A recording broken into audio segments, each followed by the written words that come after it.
মানবদেহে পুষ্টির চাহিদা পূরণে ও জিঙ্ক ধানের চাষ সম্প্রসারণের লক্ষ্যে ঠাকুরগাঁওয়ের বালিয়াডাঙ্গি উপজেলার ৮টি ইউনিয়নের ৯০০ জন প্রান্তিক কৃষকের প্রশিক্ষণ প্রদান ও বিনামূল্যে জিঙ্ক ও আয়রন সমৃদ্ধ ধানের বীজ প্রদান করা হয়েছে।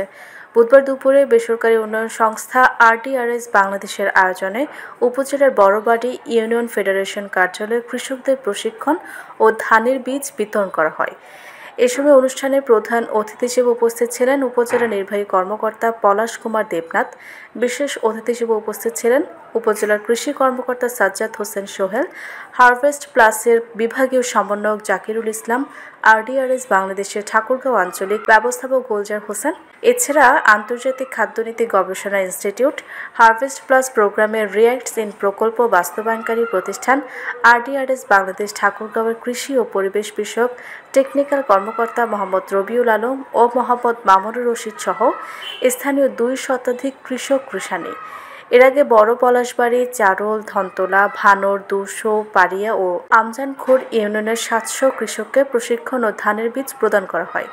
প্রশিক্ষণ ও বীজ বিতরণ অনুষ্ঠানে অতিথিরা মানবদেহে জিঙ্কের উপকারিতা, অভাবজনিত লক্ষণ ও জিঙ্কের ঘাটতি পূরণের উপায়সহ জিঙ্ক এবং আয়রন সমৃদ্ধ ধানের বিভিন্ন জাত উৎপাদন প্রযুক্তি বিষয়ে আলোচনা করেন।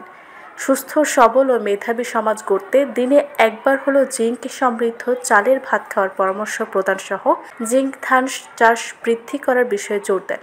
আর এসব জাতের ধান মানুষের হাতের নাগালে পৌঁছাতে ও সাধারণ মানুষের মাঝে সচেতনতা বৃদ্ধিতে কাজ করার জন্য কৃষকদের অনুরোধ জানান তারা।